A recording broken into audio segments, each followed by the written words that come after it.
হাসিনা খারাপ, শেখ হাসিনা খারাপ। খারাপ তো, শেখ হাসিনা অনেক খারাপ।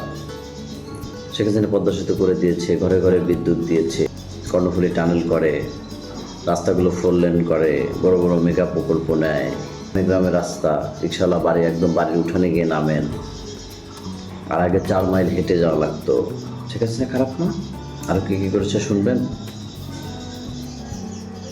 বয়স্ক ভাতা, প্রতিবন্ধী ভাতা, গর্ভ ভাতা, এগুলো শুনেছেন? গর্ভ ভাতা আমরা শুধু বলতাম বাইরে এত দেয় অত দেয়, আমাদেরকে কম দিয়েছে। আরও কি করেছে শুনবেন?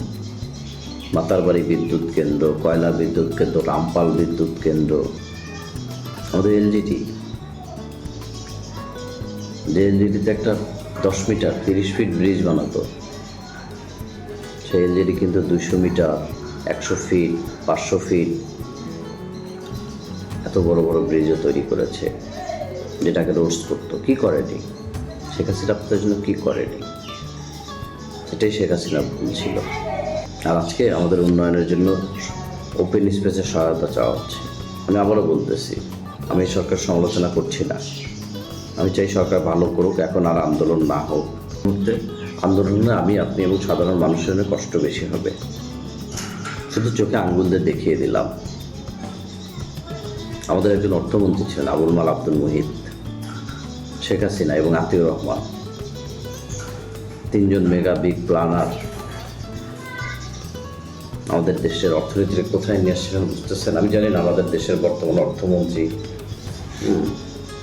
বা আমাদের এখন প্রধানমন্ত্রী তারেক রহমানের আশেপাশে এরা কতটা কী করতেছে, কিন্তু দেখাই তো যাচ্ছে এইভাবে অর্থনীতি গ্রো করে না।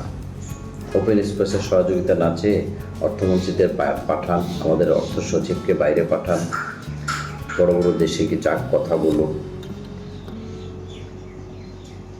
ওয়ার্ল্ড ব্যাংক, IMF, জাপান, আমাদের সবচেয়ে বড় উন্নয়ন সহযোগিতা জাপান, সেখানে যান।